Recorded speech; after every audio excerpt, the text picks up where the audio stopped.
श्री कृष्ण। हम आज की क्लास कृष्ण भगवान जी को अर्पण करते हैं। धन्यवाद कृष्ण भगवान जी, और हमारी गलतियों को माफ करें। हम कर रहे हैं श्रीमद् भागवतम, भागवत पुराण। और ये जो अभी हम जो श्लोका करने वाले हैं, इसको चतुर्श्लोकी श्लोका भी कहा जाता है। तो चतुर्श्लोकी मतलब ये 4 श्लोका है। भाभी आप पेज नंबर ढूंढ रहे हो तो 226 है। हाँ दीदी मिल गया। अच्छा, तो ये 4 श्लोका कृष्ण भगवान जी ने ब्रह्मा जी को कही थी। और ये पूरी भागवतम है। कृष्ण भगवान जी इन 4 श्लोका में पूरी भागवतम ब्रह्मा जी को कह दी थी। और फिर ब्रह्मा जी को कहा था कि अब तुम इसका प्रचार करो, इसको और आगे पीढ़ी दर पीढ़ी पहुंचाना, विस्तार में और विस्तार में, है ना। तो ये आता है दूसरे स्कंद में 19वें चैप्टर में। और ये श्लोका नंबर है 32, 33, 34 और 35।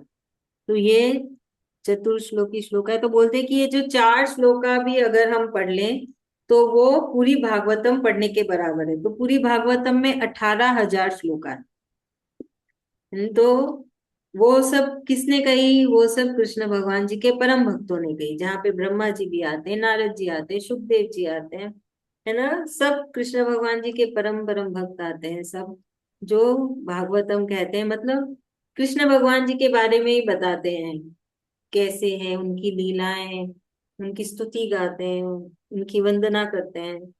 और यहाँ पे सबसे पहले कृष्ण भगवान जी ने ब्रह्मा जी को कही। हाँ, तो इन 4 श्लोका में क्या कहा कृष्ण भगवान ने? कृष्ण भगवान ने कहा कि ये 4 श्लोका बहुत है। मतलब जो 4 श्लोका में कहा है, कृष्ण भगवान ने कहा कि जो भी मुझे समझना चाहता है, परमात्मा को, है ना। कृष्ण भगवान क्या है? परमात्मा, सब आत्मा के आत्मा, परम, सब आत्माओं में वो परम है, परमात्मा, है ना। उनकी कोटि उच्च है। हमारे अंदर आत्मा है, और वो परमात्मा का ही एक छोटा सा अंश है। वो परमात्मा नहीं, वो आत्मा है। उस आत्मा को परमात्मा में मिलाना है, जिसका कार्य हम मनुष्य को दिया है कृष्ण भगवान। तो कृष्ण भगवान जी कहते हैं कि जिनको समझना है मैं क्या हूँ, उनके लिए इतना ही बस है कि वो समझ ले कि सब जगह कृष्ण है। जो दिखता है वहां पे भी कृष्ण है, जो नहीं दिख रहा है वहां पे भी कृष्ण है। सब दुनिया की सबसे बड़ी आप वस्तु को ले लीजिए, वो भी कृष्ण है। और दुनिया की सबसे छोटी वस्तु जो है एटम, उसमें भी कृष्ण है। जो और बोल रहे कि और जो कुछ छूट गया वहां पे भी कृष्ण है। तो कृष्ण भगवान अजन्मा है, मतलब वो कभी जन्मे नहीं, वो है ही। वो थे, हैं और रहेंगे। हम जन्म लेते हैं, है ना। हर जीव इस धरती पे जन्म लेता है, फिर वो मरता है। पर कृष्ण भगवान अजन्म है। तो भगवान जी बोल रहे हैं सब जगह मैं ही मैं हूँ। बोल रहे हैं कि जो ये जो तुम्हें वास्तव में चीज दिख रही है वहां पे भी मैं हूँ। और जो नहीं दिख रही है, और जिसको तुम नहीं समझा सकते हो, अनिर्वचनीय, मतलब जिसे तुम समझा भी नहीं सकते हो, ऐसी वस्तु, उसमें भी मैं हूँ, है ना। बोलते हैं कि आकाश में जो चंद्रमा है वो भी मैं हूँ। फिर उसमें जो आकाश में जो मंडल है नक्षत्रों का, उसमें भी मैं हूँ। बोले ये सब मेरी माया है। तो ये माया कृष्ण भगवान जी की है, जिसको हम कहते हैं योग माया। कृष्ण भगवान जी की सबसे परम शक्ति, है ना। बोलते हैं ये सब मैं अपनी माया से ही रचता हूँ। जो तुम्हें आकाश में एक चांद दिखता है, जो तुम्हें आकाश में बहुत सारे नक्षत्र दिखते हैं, है ना, बस बोलते हैं वो कुछ नहीं है। कृष्ण भगवान जी के हिसाब से वो सब ब्रह्म है। माया का मतलब क्या हुआ? ब्रह्म। तो बोलते हैं ये सब कृष्ण भगवान जी के हिसाब से। हमारे हिसाब से तो ये सब रियल है ना, सत्य है। हम तो यही बोलेंगे ना, नहीं सत्य है, चांद है, तारे हैं। पर कृष्ण भगवान जी बोल रहे हैं ये सब मेरी माया है। मेरी माया से मैंने ये सब बनाया है, जो तुम्हें दिख रहा है। फिर कृष्ण भगवान जी दूसरा उदाहरण तो ये 33 में है, जो उन्होंने अपने योग माया के बारे में बताया। 32 में बोला सब मैं ही मैं हूँ, है ना। फिर 33 में बताया, अब बोल रहे हैं कि मनुष्य का जो शरीर है वो कैसे बना है? पंचभूतों से बना है। ये धरती भी, ये जो हमारी जो सृष्टि है वो भी पंचभूत से ही बनी है ना। तो बोल रहे हैं कि ये जो पंचभूत है वो भी एक उनकी ही माया। बोलते हैं कि ये शरीर जब होता है, इस शरीर का जब निर्माण होता है, ये पंचभूत उसमें रहते हैं, फिर भी ये पंच इंद्रियों के रूप में इस शरीर के अंदर वास करते हैं। फिर हम हर शरीर हर जीव के अंदर आत्मा है, जबकि कृष्ण भगवान बोल रहे हैं वो आत्मा मेरा ही एक अंश है, पर मैं उस शरीर में नहीं हूं। तो इस बोले ये सब माया है, दोनों तरफ है, द्वंद्वता है हर जगह पे। बोल रहे मैंने ही सब कुछ बनाया है और मैं सब में नहीं हूं।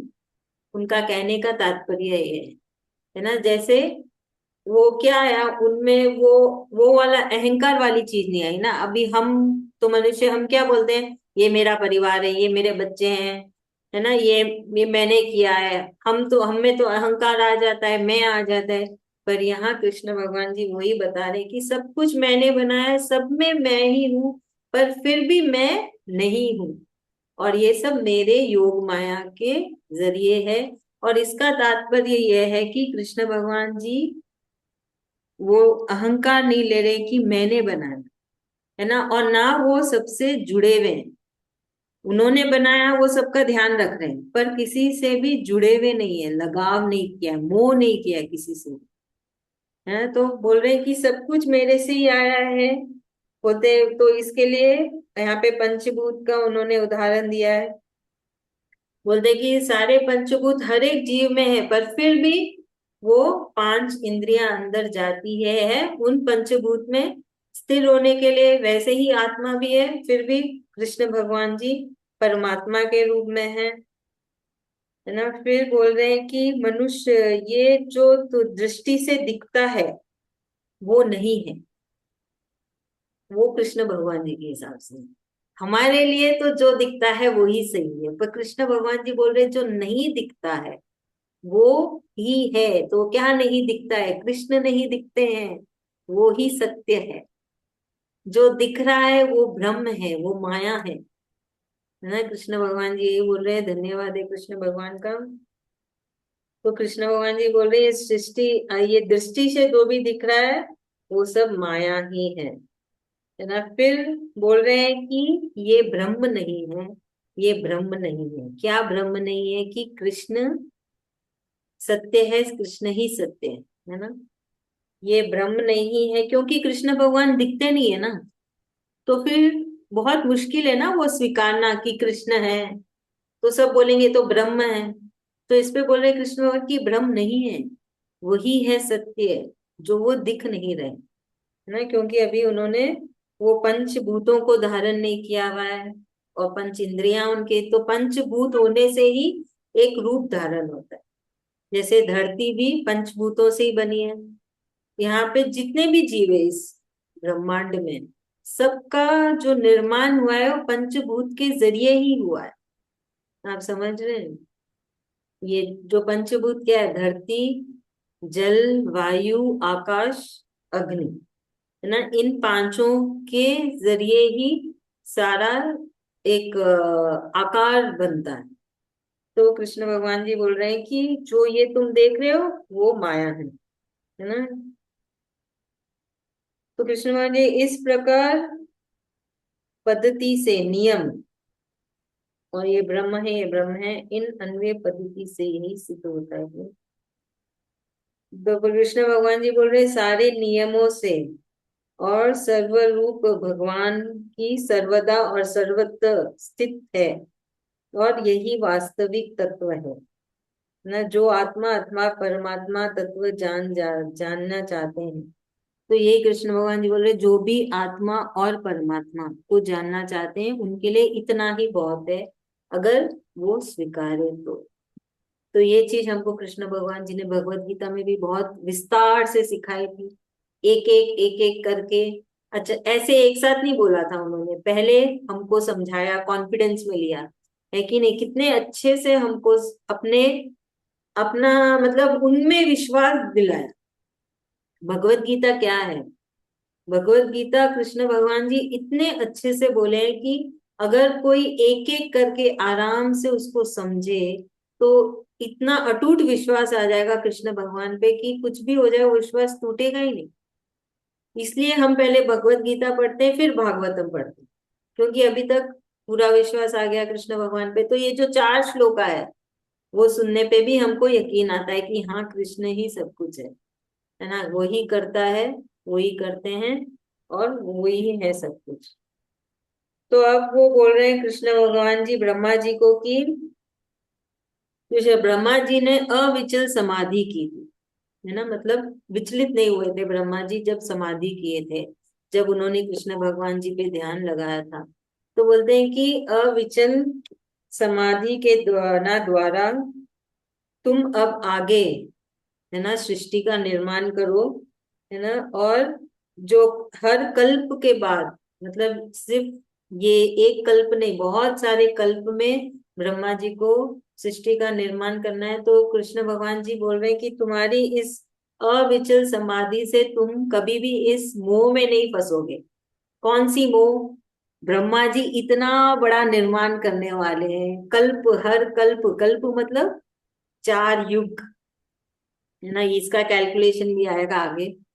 तो इतना सब करेंगे तो ब्रह्मा जी में, अभी हम होते तो हमें तो कितना अहंकार आ जाता, अरे हमने की, मैंने किया सारा, है कि नहीं। तो ब्रह्मा जी ने भी तो यही मांगा कृष्ण भगवान जी से कि मुझ में अहंकार ना आए और मैं लगाव में भी ना पड़ जाऊं, मैं किसी से लगाव ना कर लूं, ऐसा मुझे आशीर्वाद दो। तो यहाँ कृष्ण भगवान भी यही कह रहे हैं कि तुम्हारे इस अविचल समाधि से तुम हर कल्प में निर्माण करोगे और तुम्हें अहंकार भी नहीं आएगा और तुम्हारा किसी से लगाव भी नहीं होगा, मोह भी नहीं होगा, तुम मोह में नहीं फंसोगे। तो ये हो गया हमारा चतुर्श्लोकी और कृष्ण भगवान जी का ब्रह्मा जी से कहना। अब आगे है सुखदेव जी। सुखदेव जी जो राजा परीक्षित जी से बात कर रहे हैं, है ना, राजा परीक्षित आए सुखदेव जी के पास। तो अब सुखदेव जी बोल रहे हैं कि लोक पितामह ब्रह्मा जी, है ना, इस प्रकार कृष्ण भगवान जी से पूरा ज्ञान लिया।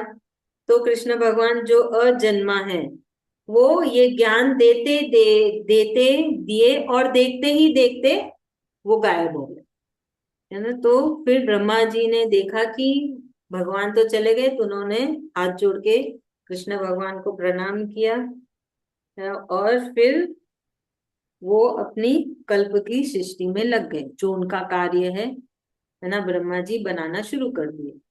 क्या बनाना शुरू किया? ये पूरी सृष्टि, सृष्टि में सारे जीव, है ना। तो उन्होंने रचना अपनी चालू कर दी।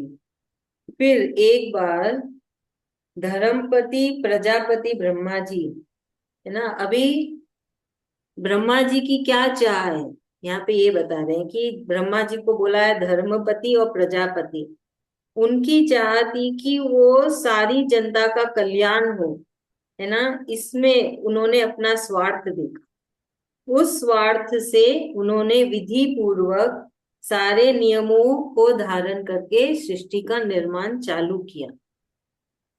फिर उस समय ब्रह्मा जी के सबसे परम पुत्र नारद जी, है ना, देवर्षि नारद जी, उन्हें मायापति भगवान की माया का तत्व जानना था। तो फिर उन्होंने ब्रह्मा जी की बड़े प्रेम से, संयम से, विनय से, सौम्यता से बड़ी सेवा की। देखिए यहाँ पे ब्रह्मा जी नारद जी के पिता हैं, वो उनके बेटे हैं, और वो अपने पिता से कुछ जानना चाहते हैं, उसके लिए उन्होंने कितने प्रेम से उनकी सेवा की। आजकल के बच्चे, हमें उनको प्रेम से बोलना पड़ता है, बच्चे मान जाओ, ये है कलयुग का असर, है कि नहीं। हम कुछ नहीं बोल सकते अब आजकल के बच्चों को कुछ, उनके इधर से उधर हो ही नहीं गया, गई भैंस पानी में। तो यहाँ पे देखिए, यहाँ पे अंतर दिखता है कि कैसे कलयुग का प्रभाव हो रखा है, कि है ना, बहुत होता है आजकल तो, है ना, बच्चों को मतलब क्यों वो गलत कर रहे हैं। कुछ कुछ माँ बाप तो होते हैं, वो बच्चे माँ बाप को मार रहे हैं और माँ बाप बड़े प्रेम से खड़े हैं, कुछ नहीं हो रहा है, कोई बात नहीं। अरे वो मार क्यों रहा है तुमको, वो तो सोचो, तुम उसको नहीं मार रहे हो तो वो भी तुम्हें नहीं मारना चाहिए ना। कोई कुछ नहीं कर सकता, कलयुग का असर है। तो यहाँ पे नारद जी ब्रह्मा जी के बेटे हैं, और ब्रह्मा नारद जी को कृष्ण भगवान जी के बारे में जानना है। वो जानने की जिज्ञासा में वो ब्रह्मा जी की बड़ी सेवा की। और ब्रह्मा जी उनसे प्रसन्न हुए, और फिर उन्होंने ब्रह्मा जी ने नारद जी को ये 10 लक्षण वाला भागवत पुराण नारद जी को सुनाया, है ना। तो फिर सुखदेव जी बोल रहे हैं कि वही गाना 10 लक्षण वाला भागवत पुराण राजा परीक्षित मैं तुम्हें सुनाता हूँ अभी। तो फिर वो बोल रहे हैं कि उन्हें किसने सुनाया? उनको उनके पिताजी ने सुनाया, है ना, वेद व्यास जी। और वेद व्यास जी को किसने सुनाया? नारद जी ने। सरस्वती के तट पे बैठ के नारद जी ने फिर वो भागवत पुराण वेद व्यास जी को सुनाई, फिर वेद व्यास जी ने सुखदेव जी को सुनाई, और अब सुखदेव जी राजा परीक्षित को सुनाएंगे, और वहां पे बैठे हुए समस्त सारे भक्त जनों को सुनाएंगे। तो बोल रहे हैं कि जैसे राजा परीक्षित तुम्हारे सवाल थे, वैसे ही सारे सवाल, है ना, नारद जी के थे ब्रह्मा जी के लिए। तो मैं अब तुम्हें सारी, ये पूरी तुम्हारे सारे सवालों का मैं सही सही जवाब दूंगा। तो इससे हमारी खत्म हुई आज की ये 19वां अध्याय खत्म हुआ। अभी हम चैंटिंग करते हैं। रंजीता भाभी 32 से फटफट पढ़ना स्टार्ट कर दीजिए। पूरी आप पढ़ लीजिएगा, जिज्ञासा भाभी नहीं पढ़ेगी। अहमेव समेवाग्रे नान्यद्यत सदसत्परम् पश्चादहं यदेतच्च यो वसिष्येत सोऽस्म्यहम् हरितेऽर्थं तत् प्रतीयेत न प्रतीयेत चात्मनि तद्विधादात्मनो मायं यथा भासो यथा तमः यथा महान्ति भूतानि भूतेषु च वचेष्वनु प्रविष्टान्यप्रविष्टानि तथा तेषु न तेष्वहम् एतावदेव जिज्ञास्यं तत्त्वजिज्ञासुना नात्मनः अन्वयव्यतिरेकाभ्यां यत् स्यात् सर्वत्र सर्वदा एतन्मतं समातिष्ठ परमेण समाधिना भवान् कल्पविकल्पेषु न विमुह्यति कहिचित्। श्रीसुक उवाच सम्प्रदिश्ये ममजन्नो जनानां परमेष्टिनं पश्य तस्य तदरूपमात्मनो निरूपध्यरिः निरुण्यधरिः अन्तर्हितेन्द्रियार्थाय हरे विहिताञ्जलिः सर्वभूतमयो विश्वं समर्जेदं स पूर्ववत् प्रजापतिर्धर्मपतिरेकदा नियमान् भद्रं प्रजानामनिच्छन्नातिष्ठत् स्वार्थकाम्यया तं नारदः प्रियतमो रिक्थादानामनुव्रतः शुश्रूषमाणः शीलेन प्रश्नेन दमेन च मायां विविदिशन् विष्णोर्मायेशस्य महामुनिः महाभागवतो राजन् पितरं पर्यतोषयत् तृष्णं निशाम्य पितरं लोकानां प्रपितामहं देवर्षि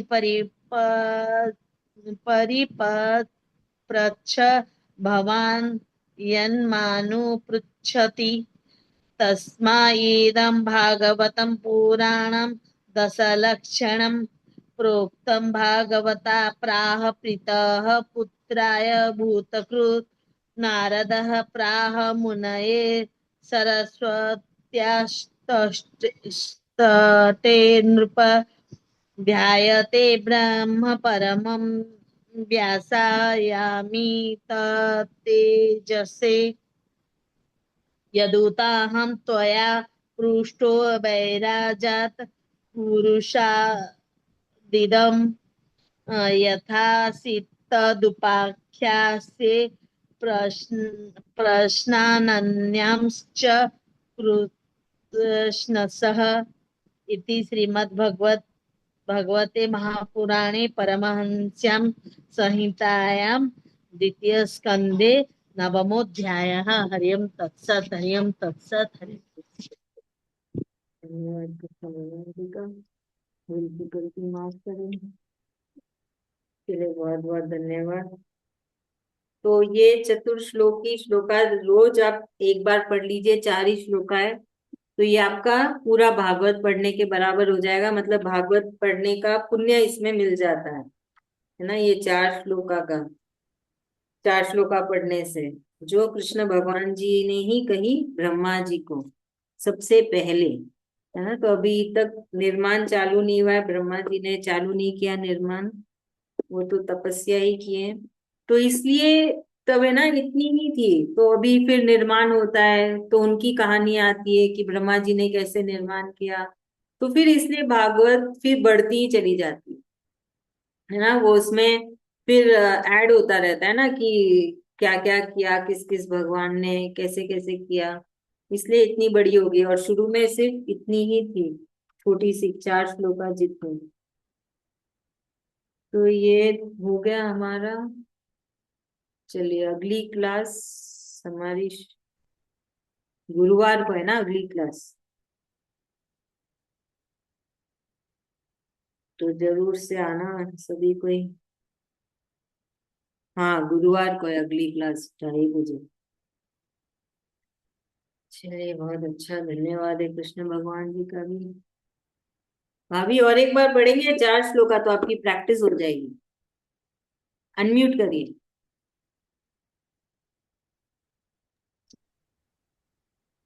अहमेव समेवाग्रे नान्यद्यद सदसत्परम् पश्चादहं यदेतच्च योऽवशिष्येत सोऽस्म्यहम् ऋतेऽर्थं यत् प्रतीयेत न प्रतीयेत चात्मनि तद्विधादात्मनो मायं यथा भासो यथा तमः यथा महान्ति भूतानि भूतेषु च वचेष्वनु प्रविष्टान्यप्रविष्टानि तथा तेषु न तेष्वहम् एतावदेव जिज्ञास्यं तत्त्वजिज्ञासुना मनः अन्वय अन्वयव्यतिरेकाभ्यां यत् स्यात् सर्वत्र सर्वदा।